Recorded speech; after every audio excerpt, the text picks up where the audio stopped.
हिंदी में यूपीएससी की तैयारी से संबंधित प्रोग्राम्स को देखने के लिए सब्सक्राइब करें स्टडी IQIAS हिंदी।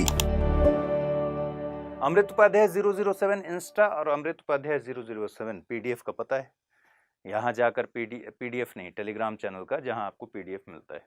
ठीक है, आइए आर्टिकल 29 अल्पसंख्यक वर्गों के हितों का संरक्षण। आर्टिकल 29 में दो क्लॉज हैं। आर्टिकल 29 क्या कहता है? 29 सिर्फ इतना कहता है कि भाई भारत में किसी राज्य क्षेत्र या फिर उसके किसी भाग में निवास करने वाले नागरिकों के किसी अनुभाग को, मतलब सीधे सीधे भारत के नागरिकों का कोई सेक्शन हो, उसको अपनी संस्कृति को बनाए रखने का अधिकार है, अपनी भाषा को बनाए रखने का अधिकार है, अपनी लिपि को बनाए रखने का अधिकार है। ठीक है, संस्कृति, भाषा और लिपि को बनाए रखने का अधिकार है। 29(1) सिर्फ इतना कहता है कि किसी भी नागरिकों के किसी भी अनुभाग को, भारत के नागरिकों के, तो भारत के नागरिकों के किसी अनुभाग को अपनी संस्कृति, भाषा और लिपि को बनाए रखने का अधिकार है। ठीक, बस इतना कहता है। संस्कृति, अपनी विशेष भाषा जिनके पास है, जिनके पास लिपि है विशेष, या जिनकी संस्कृति है विशेष, उनको बनाए रखने का अधिकार है। ध्यान रखिए 29(1) में कहीं भी अल्पसंख्यक शब्द का जिक्र नहीं हुआ है। अल्पसंख्यक शब्द का जिक्र 30 में हुआ है, आर्टिकल 30, और दो ही तरह के अल्पसंख्यकों का जिक्र है। इस पर एक बार क्वेश्चन भी पूछा जा चुका है यूपीएससी द्वारा। धार्मिक और भाषाई अल्पसंख्यक का ही जिक्र है। दूसरी बात एक और याद रखिए, अल्पसंख्यक कौन है, किसे अल्पसंख्यक माना जाए, इसका भी संविधान में कहीं जिक्र नहीं है। और यही मसला सुप्रीम कोर्ट में बहुत पहले से चल रहा है। आज भी इस मसले पर अभी बातचीत चल ही रही है। हम उस केस को देखेंगे कि सुप्रीम कोर्ट में अभी करंट की स्थिति क्या है, जिसको आगे आपको देखते रहना है। ठीक है, तो 29 का जो सब क्लॉज 29 का जो क्लॉज 1 है, वो सिर्फ इतना कहता है कि भारत के राज्य क्षेत्र या किसी भाग में निवास करने वाले नागरिकों के किसी भी अनुभाग को, किसी भी सेक्शन को क्या अधिकार है। अगर इसको लेमन में अगर समझें तो भारत के नागरिकों को क्या अधिकार है? उनके पास, जिनके पास अपनी विशेष भाषा, लिपि और संस्कृति है, उसको संरक्षित करने का अधिकार है, बनाए रखने का अधिकार है। 29(1) बस इतना कहता है।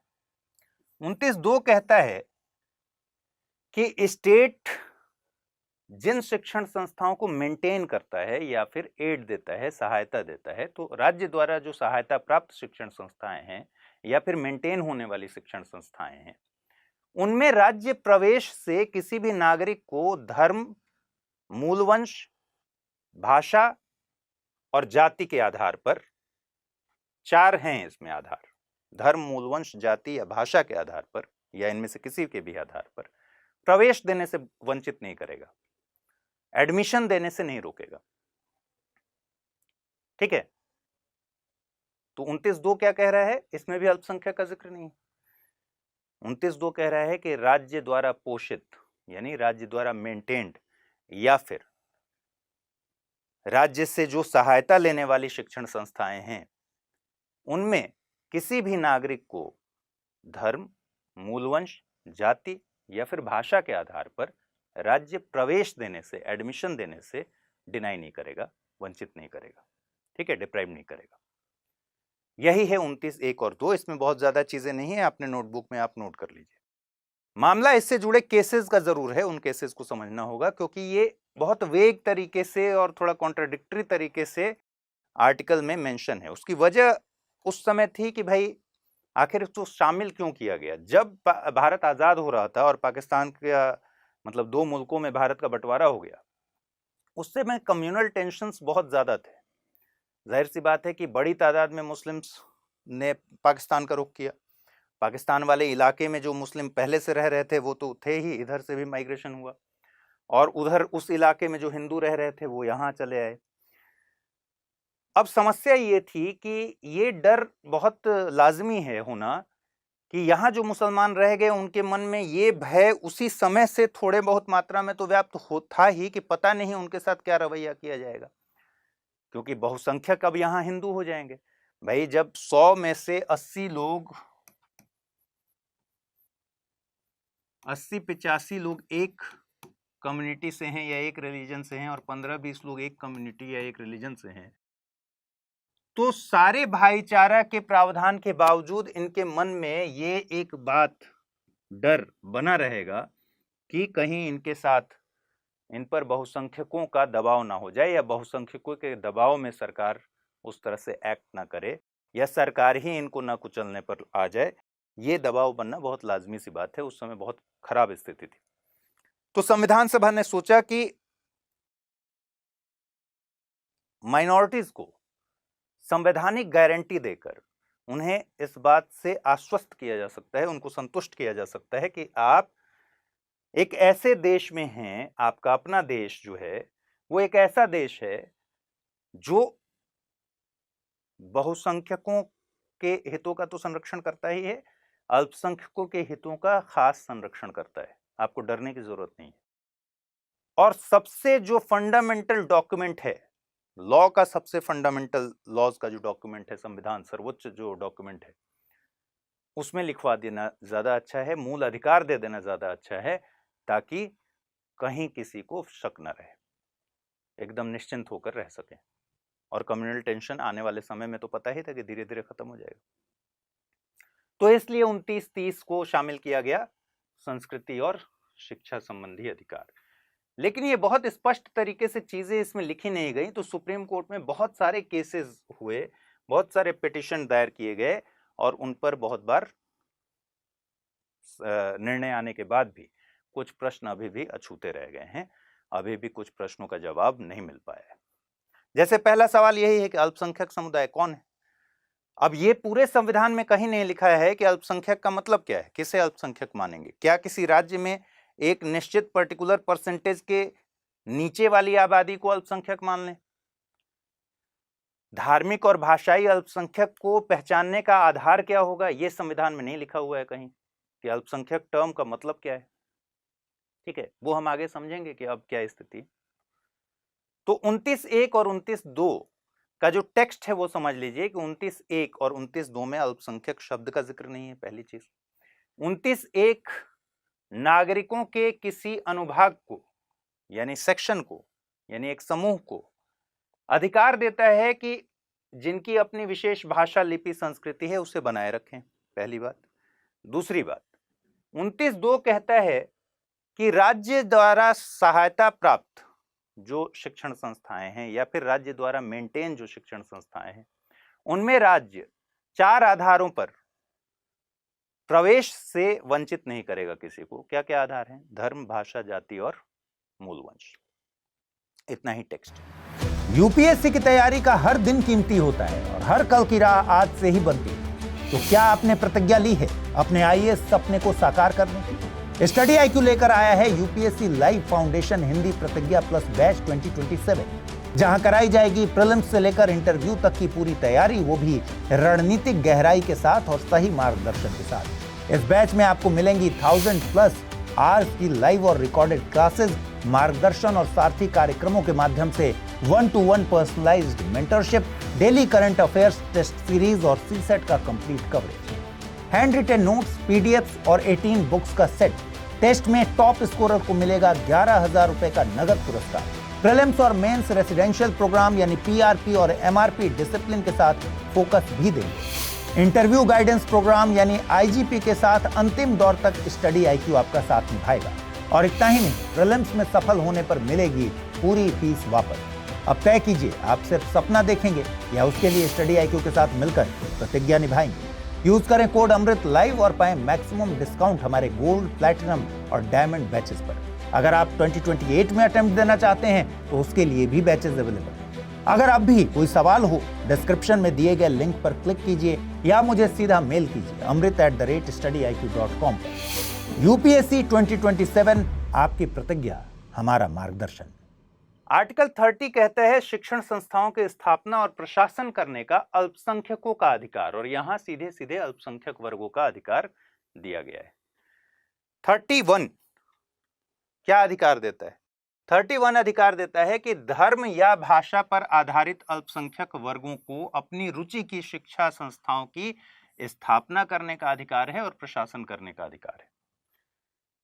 तो इंपॉर्टेंट बात क्या है कि भाई दो तरह के ही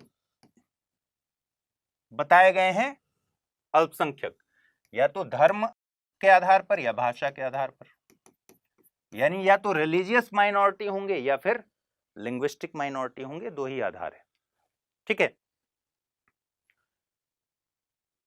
धर्म या भाषा पर आधारित जितने भी अल्पसंख्यक वर्ग हैं उन वर्गों को अधिकार है कि वो अपने इंटरेस्ट की शिक्षा संस्थाओं की स्थापना करें और प्रशासन करें। ठीक है, 30(1) ये कहता है। 30 में एक संशोधन हुआ है 1978 में 44वें संविधान संशोधन के द्वारा। उसकी वजह क्या है? उसकी वजह यह है कि 44वें संविधान संशोधन के जरिए संपत्ति के अधिकार को मौलिक अधिकार से बाहर कर दिया गया था। और जब संपत्ति के अधिकार को मौलिक अधिकार से बाहर कर दिया गया तो यह गारंटी फिर भी बनाए रखनी थी कि माइनॉरिटीज के जो शिक्षण संस्थाएं, जिसकी गारंटी 30(1) में दी गई है कि अपनी रुचि के शिक्षण संस्थाओं को स्थापित करने और प्रशासन करने का अधिकार होगा, उनकी संपत्ति के अधिकार को किस तरीके से संरक्षित किया जाए। तो 30 में अब व्यक्तिगत अधिकार तो खत्म हो गए, संपत्ति का व्यक्तिगत अधिकार तो खत्म हो गया।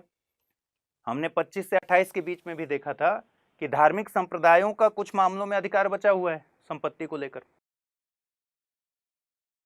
और यहां भी हम देख रहे हैं कि संपत्ति के अधिकार को लेकर माइनॉरिटीज की जो संस्थाएं, शिक्षण संस्थाएं हैं, उनकी संपत्ति को लेकर एक क्लॉज यहां भी दिया गया है और कहा गया है कि अल्पसंख्यक वर्ग द्वारा जो स्थापित और प्रशासित शिक्षण संस्थाएं हैं उनका जब अक्वायर करेगा राज्य, अगर मजबूरी में अनिवार्य अर्जन करना पड़ा, मैंडेटरी करना पड़ा, मान लीजिए भाई एक जगह पर शिक्षण संस्था कोई बनी हुई है और वहीं से नेशनल हाईवे का प्रोजेक्ट पास है और अनिवार्य अर्जन करना जरूरी है, उसी की वजह से 1000 किलोमीटर का नेशनल हाईवे प्रोजेक्ट डिस्टर्ब हो रहा है, तो अनिवार्य अर्जन करना पड़ेगा, या कुछ ऐसी भी और भी परिस्थितियां आ जाएंगी।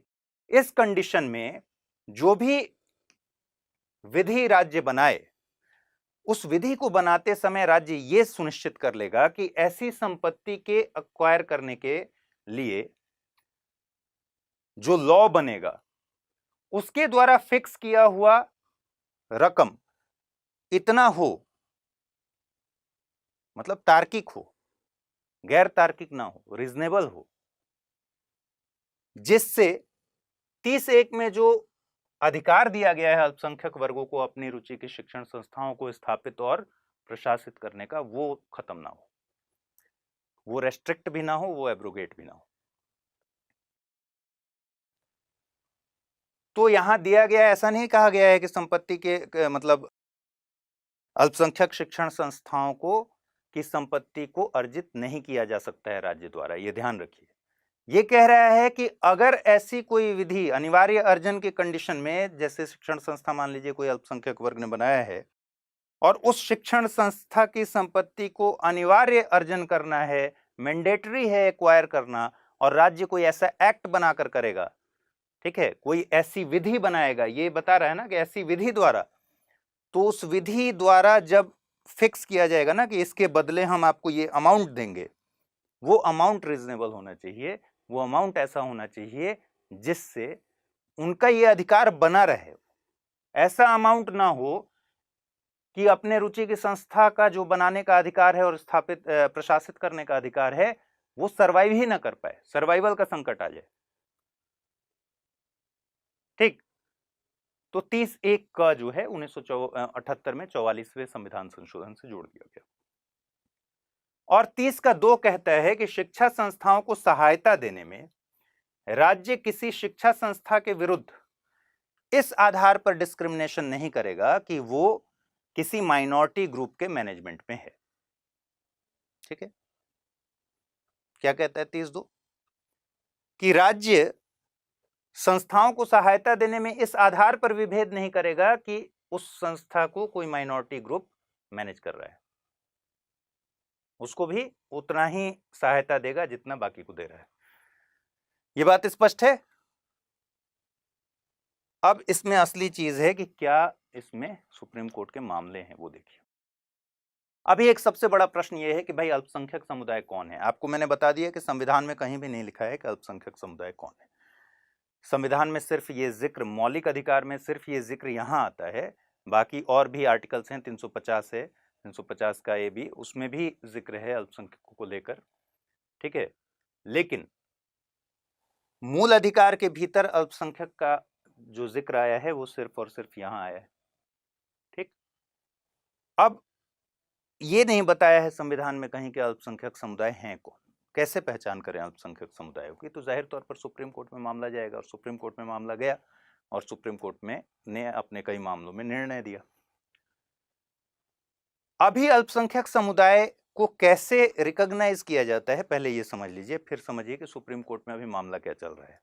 अल्पसंख्यक समुदाय से रिलेटेड एक राष्ट्रीय आयोग है जिसकी स्थापना 1992 में हुई थी, नेशनल कमीशन है माइनॉरिटीज के लिए।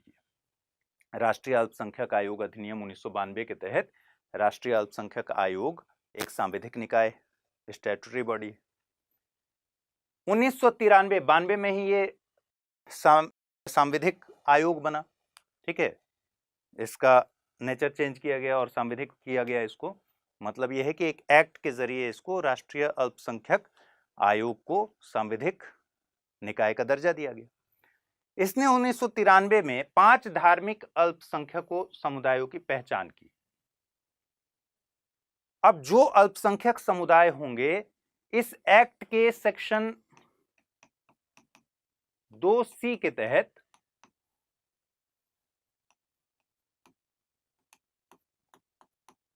के अंतर्गत अगर अधिसूचित किए गए हैं, नोटिफाइड हैं,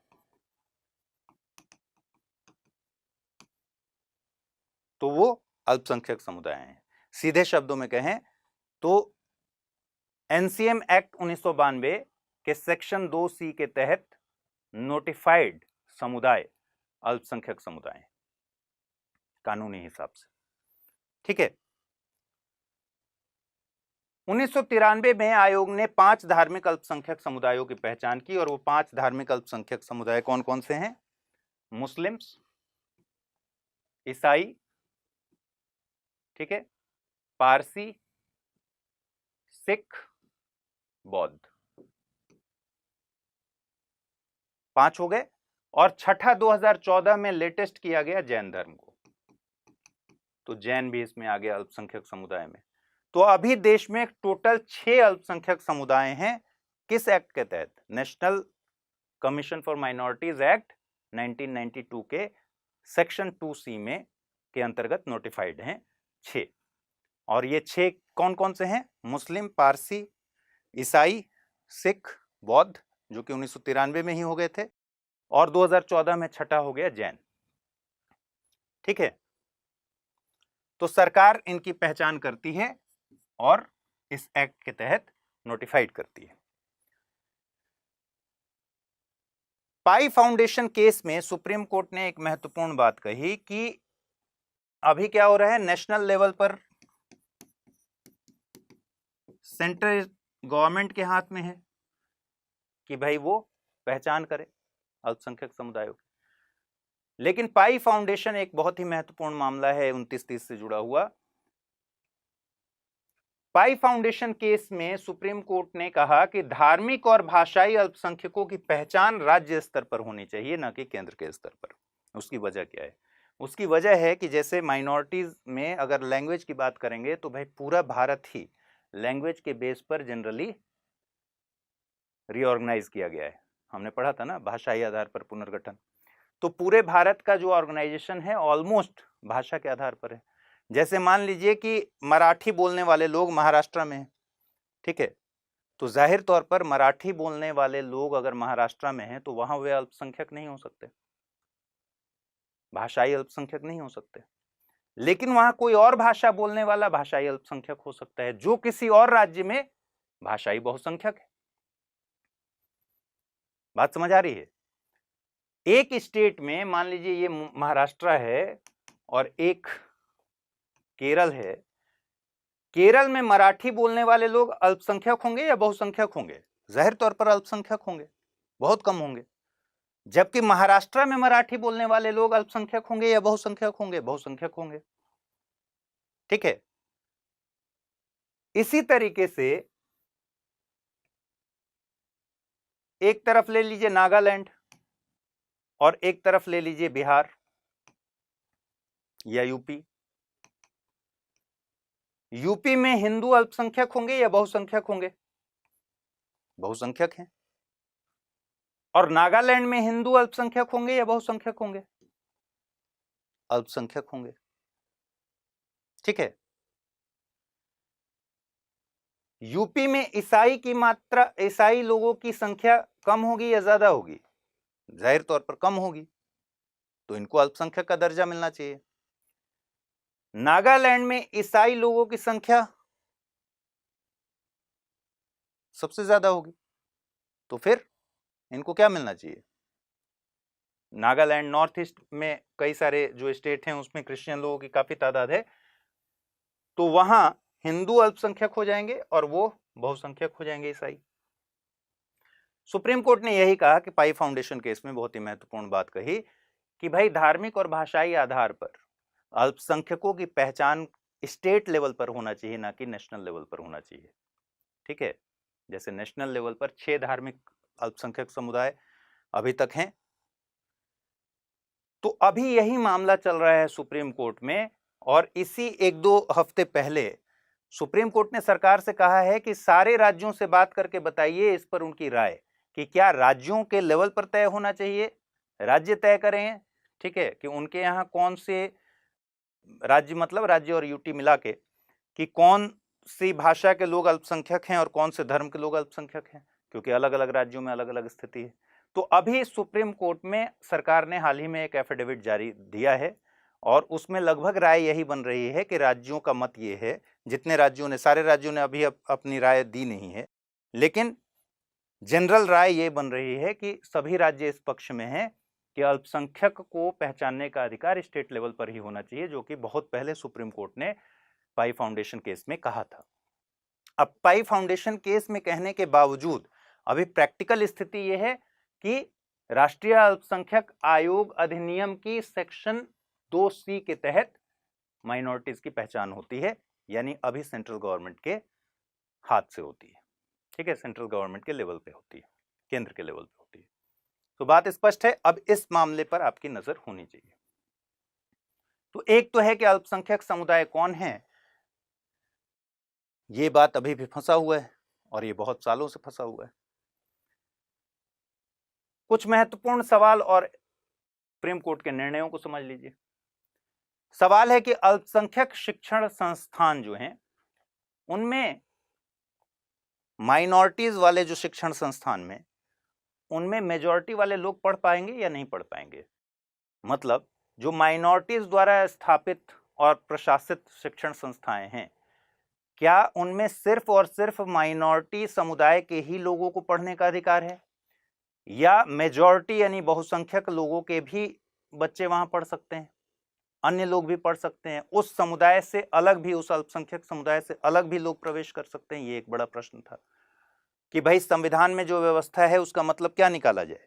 उसका मतलब ये निकाला जाए कि ये एक्सक्लूसिव राइट्स है माइनॉरिटीज का, और उनके द्वारा प्रशासित और मैनेज किए जाने वाले जो शिक्षण संस्थान हैं उसमें बाहर के लोग पढ़ेंगे या नहीं पढ़ेंगे। बाहर के लोग इन द सेंस उस समुदाय के बाहर के, ठीक है, अल्पसंख्यक समुदाय के बाहर के, माइनॉरिटीज से बाहर के।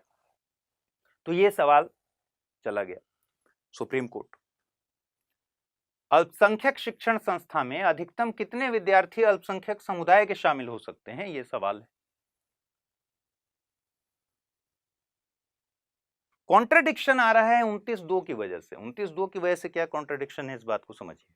29(2) क्या कहता है? 29(2) कहता है कि राज्य द्वारा पोषित या फिर राज्य निधि से सहायता लेने वाली किसी भी शिक्षण संस्था में प्रवेश से किसी भी नागरिक को केवल धर्म, मूलवंश, जाति, भाषा या इनमें से किसी आधार पर वंचित नहीं किया जाएगा। मतलब यह है कि अगर कोई शिक्षण संस्था जो राज्य द्वारा मेंटेन किया जा रहा है या फिर राज्य द्वारा उसको सहायता मिल रही है, अगर वो ये कहे कि यहां भाई और किसी धार्मिक मान्यता के लोग यहां नहीं पढ़ेंगे या भाषा के तौर पर, अगर वो ये कहे कि सिर्फ अल्पसंख्यक समुदाय के ही लोग यहां पढ़ेंगे, तो ये 29(2) का उल्लंघन हो जाएगा। बात समझ आ रही है कैसे होगा? भाई 29(2) साफ साफ कह रहा है ना कि राज्य ने, अगर राज्य द्वारा सहायता प्राप्त या राज्य द्वारा पोषित शिक्षण संस्थान है जो कि अल्पसंख्यकों का ही शिक्षण संस्थान है, वहां प्रवेश से इसलिए मना नहीं किया जाएगा किसी को कि आप इस धर्म के नहीं हैं इसलिए प्रवेश नहीं कर सकते हैं, या फिर आप ये भाषा नहीं जानते हैं इसलिए प्रवेश नहीं कर सकते हैं। 4 आधार दिए हुए हैं, धर्म, मूल, वंश, जाति और भाषा।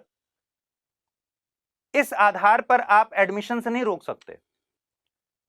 तो जब ऐसी स्थिति आ गई कि राज्य द्वारा पोषित ये शिक्षण संस्थान है ए, या राज्य से सहायता लेने वाला शिक्षण संस्थान ए है, और इसने कहा कि भाई हमारे जो शिक्षण संस्थान है, हमारा जो इंस्टीट्यूशन है, इसमें सिर्फ एक्स कम्युनिटी के लोग ही पढ़ेंगे, वाई कम्युनिटी के लोग नहीं पढ़ सकते इसमें, क्योंकि ये सिर्फ एक्स कम्युनिटी के लोगों के लिए ही बना है, ये माइनॉरिटीज के लिए बना है, इसमें मेजॉरिटी वाले कोई नहीं पढ़ेंगे। और एक और बात ध्यान रखिए, जब भी माइनॉरिटी हम बोलते हैं, अल्पसंख्यक, तो आपके दिमाग में सिर्फ मुस्लिम्स आते हैं, जबकि हमने क्या देखा, 6 माइनॉरिटीज नोटिफाइड हैं। तो ईसाई कम्युनिटी से संबंधित जितने सेंट स्टीफेंस, सेंट ये, सेंट वो आप देख रहे हैं, वो सब भी माइनॉरिटी इंस्टीट्यूशंस में ही आते हैं। ठीक है, तो सवाल है कि अगर ये शिक्षण संस्थान, मान लीजिए ये शिक्षण संस्थान है सेंट स्टीफेंस,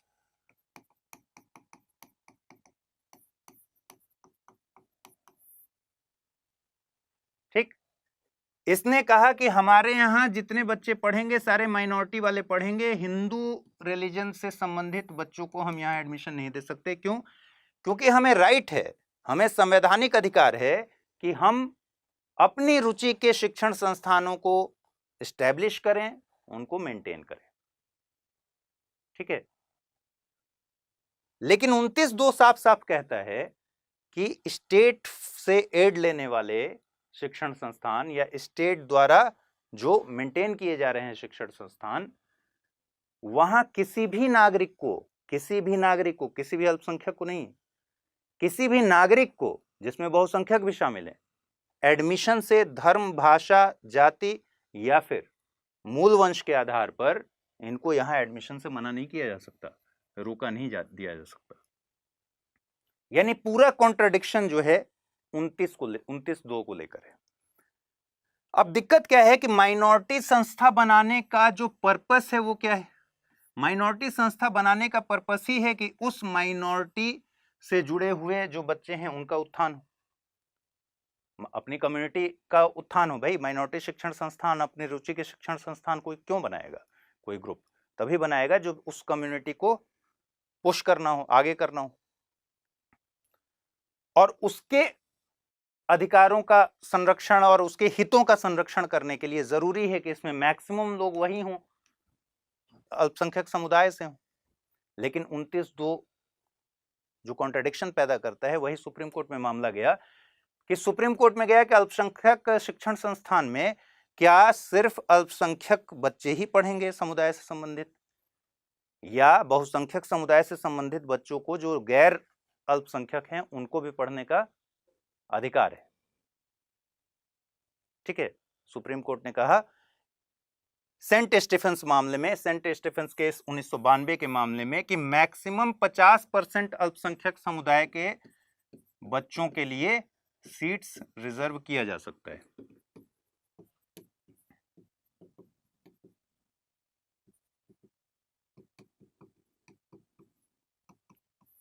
ठीक है, अल्पसंख्यक समुदाय के बच्चों के लिए अल्पसंख्यक शिक्षण संस्थान में मैक्सिमम 50% सीट्स रिजर्व किए जा सकते हैं, स्थान रिजर्व किए जा सकते हैं। बाकी सीटों को जो नॉन माइनॉरिटीज हैं उससे भरना होगा। बात स्पष्ट है, सेंट स्टीफेंस में यह कहा गया। लेकिन पाई फाउंडेशन केस में इस फैसले का आधार सही बताते हुए ये 50% वाला क्लॉज केवल हटा दिया गया और कहा गया कि पाई फाउंडेशन में कि भाई इस फैसले का आधार सही है कि एक अल्पसंख्यक शिक्षण संस्थान है, उसमें गैर अल्पसंख्यक बच्चे भी पढ़ने चाहिए। ये फैसले का आधार बिल्कुल सही है।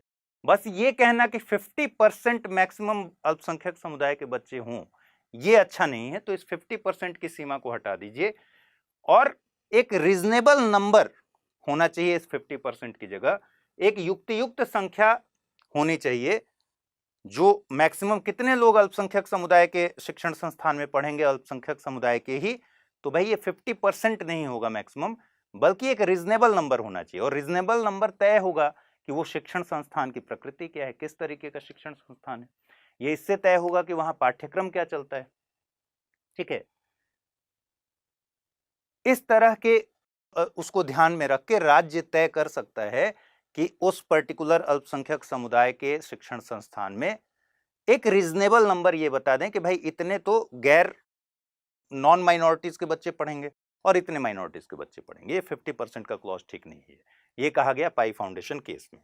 तो सेंट स्टीफेंस केस में कहा गया कि अल्पसंख्यक शिक्षण समुदायों के जो शिक्षण संस्थान हैं उनमें गैर जो नॉन माइनॉरिटीज के बच्चे हैं वो भी पढ़ेंगे।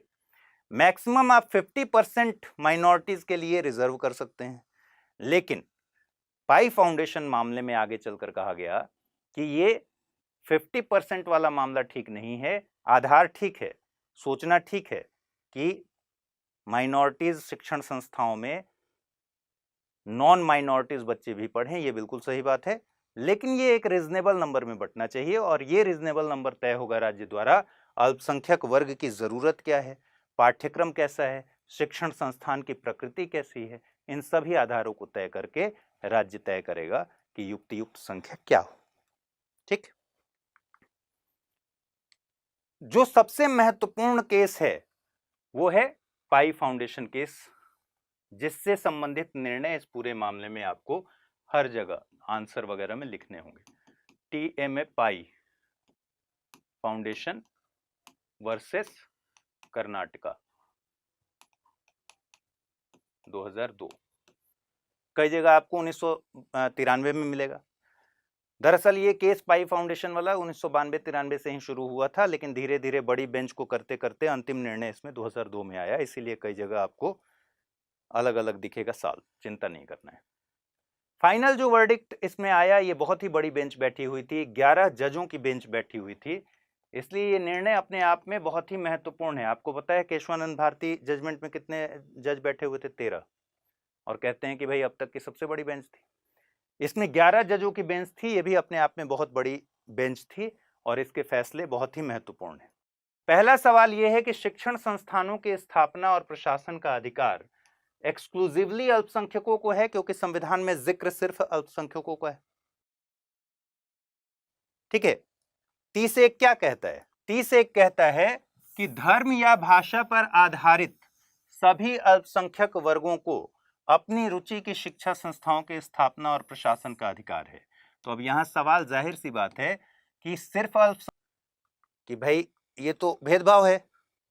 माइनॉरिटीज के लिए आपने कहा है कि उनको अधिकार है कि वो अपनी रुचि की शिक्षण संस्थाओं का स्थापित करें, उनको प्रशासित करें,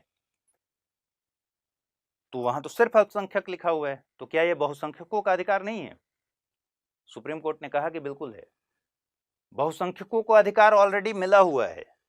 19(1) क्या कहता है? व्यवसाय करने की स्वतंत्रता है। किसी नागरिक की व्यवसाय करने की स्वतंत्रता है कि नहीं? मौलिक अधिकार है, कोई भी व्यवसाय करे। इसमें शामिल है कि वो अपनी रुचि की शिक्षण संस्थाओं को खोले। 26 के तहत क्या कहा जाता है?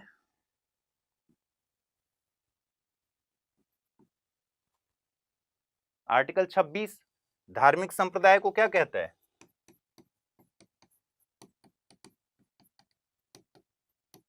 धार्मिक संप्रदायों को स्वतंत्रता देता है कि वो संस्थानों को एस्टैब्लिश कर लें। सुप्रीम कोर्ट ने कहा कि 19(1) और 26 में ऑलरेडी ये अधिकार उनको मिले हुए हैं, यानी ये एक्सक्लूसिव राइट्स नहीं हैं कि अपने रुचि के शिक्षण संस्थानों को आप खोलें और उनका मैनेजमेंट करें, एडमिनिस्ट्रेशन करें। ये अल्पसंख्यकों के साथ साथ बहुसंख्यकों के भी अधिकार हैं, यानी ये अधिकार सभी को है, अल्पसंख्यक प्लस बहुसंख्यक। स्पेशली अभिव्यक्त किया गया है क्योंकि उस समय कंडीशंस ऐसे थे जिसमें यह भरोसा दिलाना था अल्पसंख्यकों को कि आपके हितों की, आपके जो अधिकार हैं उनकी गारंटी संविधान देता है।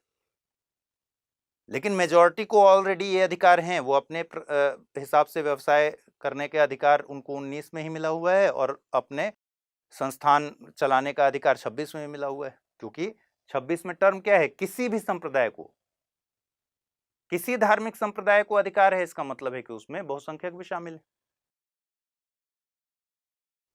दूसरा सवाल आया कि 30 के तहत, 30 में क्या है, अपनी रुचि के शिक्षण संस्थाओं को स्थापित करने का अधिकार जो है, उसमें सिर्फ स्कूल कॉलेज हैं या फिर उसमें व्यावसायिक शिक्षा जैसे engineering college, degree college, engineering, medical, इस तरह के जो तकनीकी व्यावसायिक शिक्षा वाले मैटर्स हैं वैसे भी शिक्षण संस्थान इसमें शामिल हैं।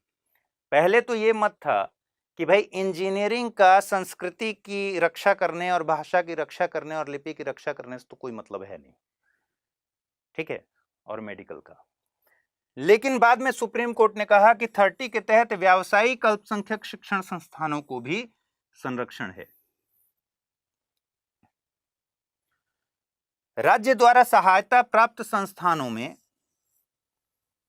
मेरिट आधारित प्रवेश होगा और इसमें राज्य हस्तक्षेप किस लेवल पर करेगा, इस बात को देखिए। दो चीजें होती हैं। पहला चीज है कि मैंने आपको कहा कि आप नियुक्ति कर सकते हैं। मान लीजिए आप मेरे अंडर में काम कर रहे हैं किसी पद पर, और मैंने आपको कहा कि आपका राइट है कि आप किसी और पर्सन को अपॉइंट करें, यह आपका अधिकार है, आप उसका अपॉइंटमेंट कर सकते हैं। लेकिन अपॉइंटमेंट की शर्तें क्या होंगी ये मैं बताऊंगा, ठीक है, दोनों में अंतर है। आपको मैंने कहा है कि आप अपॉइंटमेंट कीजिए, अपॉइंटमेंट की शर्तें क्या होंगी ये मैं बताऊंगा। और दूसरा कंडीशन ये हो सकता है कि मैं अपॉइंट कर दूं और फिर आपके पास भेजूं। तो मान लीजिए मैं अगर राज्य हूं और आप मान लीजिए कोई माइनॉरिटी इंस्टीट्यूशंस हैं, तो मेरे पास अधिकार है उस प्रोसेस को डिफाइन करने का, यानी राज्य को प्रवेश की प्रक्रिया डिफाइन करने का अधिकार है, उसमें हस्तक्षेप कर सकता है ताकि मेरिट बेस्ड एडमिशंस हों। ये बता सकता है कि भाई इतने % अंक ये टेस्ट होगा, इसमें इतने % अंक लाने वाले व्यक्ति इस संस्थान में प्रवेश पाएंगे, इसमें कोई दिक्कत नहीं है। ये बता सकता है कि आपके टीचर्स की मिनिमम योग्यता क्या होनी चाहिए ताकि एक क्वालिटेटिव एजुकेशन दिया जा सके, ठीक है। राज्य ये बता सकता है कि सेवा शर्तें क्या होंगी, सर्विस कंडीशंस क्या होंगे आपके एम्प्लॉइज की, क्योंकि ये उनका धार्मिक मसला नहीं है, इसमें अधिकार वायलेट नहीं होते। हां, नियुक्ति इंस्टीट्यूशन ही करेगा। नियुक्ति का अधिकार किसका है, वो अल्पसंख्यक संस्थान जो है वो करेगा। नॉर्म्स ये बताएगा राज्य। यही बात सुप्रीम कोर्ट ने कही कि 30 के तहत व्यावसायिक शिक्षण संस्थान भी शामिल हैं। राज्य द्वारा सहायता प्राप्त संस्थानों में प्रवेश मेरिट के आधार पर होगा। ध्यान दीजिए क्या लिखा हुआ है, राज्य द्वारा सहायता प्राप्त जो संस्थाएं हैं उनके लिए प्रवेश परीक्षा में उत्तीर्ण लोगों को ही प्रवेश मिले, राज्य ये भी अपेक्षा कर सकता है, नॉर्म्स भी उसका बना सकता है। अगला सवाल आया कि अल्पसंख्यक शिक्षण संस्थानों को राज्य रेगुलेट कर सकता है या नहीं, या फिर अल्पसंख्यक संस्थानों को कौन कौन से अधिकार हैं। एक ही बात है। निर्णय ये आया कि राज्य द्वारा अगर सहायता प्राप्त संस्थान है तो जो नॉन माइनॉरिटीज लोगों को प्रवेश रीजनेबल नंबर्स में दिया जाएगा। यही बात पहले भी मैंने समझा दिया है कि गैर माइनॉरिटी जो शिक्षण संस्थान है उसमें गैर अल्पसंख्यक लोग भी एक रीजनेबल नंबर में प्रवेश पाएंगे और उसके लिए कंडीशंस देखी जाएंगे कि भाई उस शिक्षण संस्थान की प्रकृति क्या है, पाठ्यक्रम कैसा है, ठीक है, अल्पसंख्यक उस अल्पसंख्यक वर्ग की जरूरत क्या है।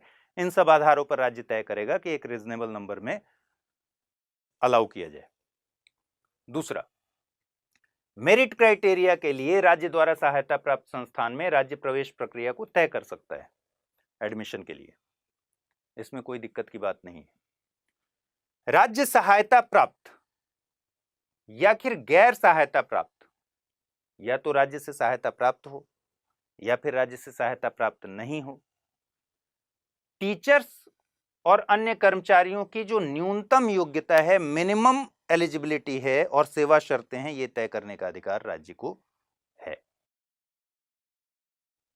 ध्यान दीजिए, राज्य द्वारा सहायता प्राप्त संस्थान है तो वहां राज्य पहला चीज वो रीजनेबल नंबर तय करेगा जिसमें गैर जो अल्पसंख्यक हैं, जो नॉन माइनॉरिटीज लोग हैं, उतने नंबर में उस संस्थान में एडमिशन ले सकते हैं, ये राज्य तय करेगा। दूसरा, प्रवेश परीक्षा की प्रक्रिया तय कर सकता है राज्य, मेरिट क्राइटेरिया को तय कर सकता है ताकि क्वालिटेटिव एजुकेशन में कहीं गड़बड़ ना हो। लेकिन जब बात आती है टीचर्स और अन्य कर्मचारियों के लिए मिनिमम एलिजिबिलिटी क्राइटेरिया तय करने की, ठीक है, तो वहां राज्य या तो सहायता प्राप्त हो या ना हो, दोनों के लिए वो क्राइटेरिया फिक्स कर सकता है।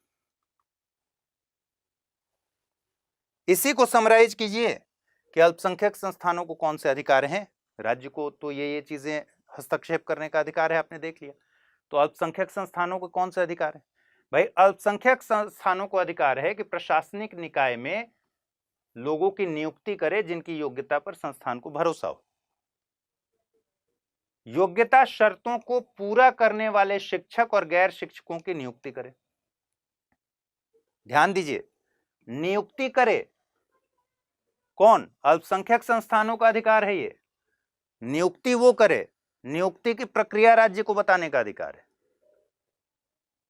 एडमिशंस ये लेगा, एडमिशंस की प्रवेश परीक्षा की जो प्रक्रिया होगी वो राज्य तय करेगा, कर सकता है। बात समझ में आ रही है ना? नियुक्ति करना अलग चीज है, नियुक्ति किस तरह से होगा, उसके नॉर्म्स क्या होंगे, उसकी प्रक्रिया क्या होगी, ये राज्य तय कर सकता है। नियुक्ति करने का अधिकार किसका है? अल्पसंख्यक शिक्षण संस्थानों का है। विद्यार्थियों को योग्यता के आधार पर प्रवेश देना, योग्यता तय करने का अधिकार राज्य के पास है कि क्या योग्यता होनी चाहिए इंजीनियरिंग कॉलेज में एडमिशन लेने के लिए, भले ही वो अल्पसंख्यक शिक्षण संस्थान है, ठीक है। इसके टीचर्स का अगर नॉर्म है तो उसमें, और ये राज्य द्वारा सहायता प्राप्त है तब तो विद्यार्थियों के लिए भी कर लेगा।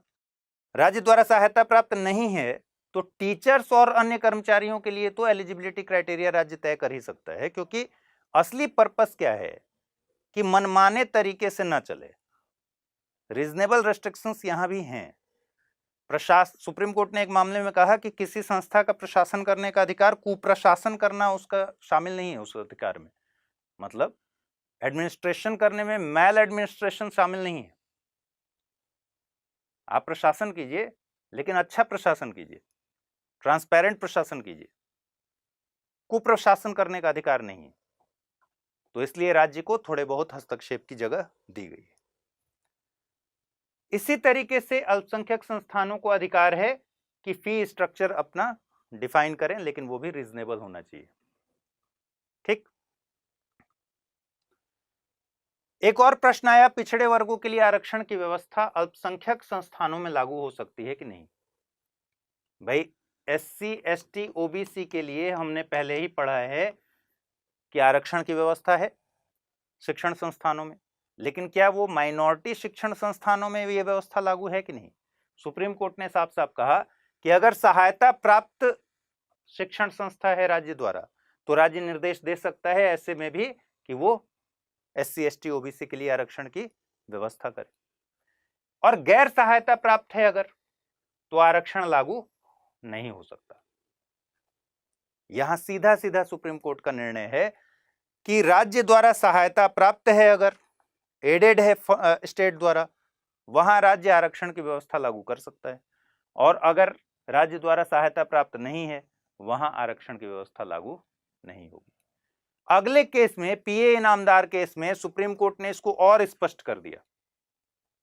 ऐसे शिक्षण संस्थान जो राज्य से सहायता प्राप्त नहीं करते, नहीं लेते, वो फिर अल्पसंख्यक शिक्षण संस्थान हो या फिर गैर अल्पसंख्यक शिक्षण संस्थान हो, दोनों ही केस में जो राज्य से सहायता नहीं लेते वहां आरक्षण की नीति लागू नहीं होगी।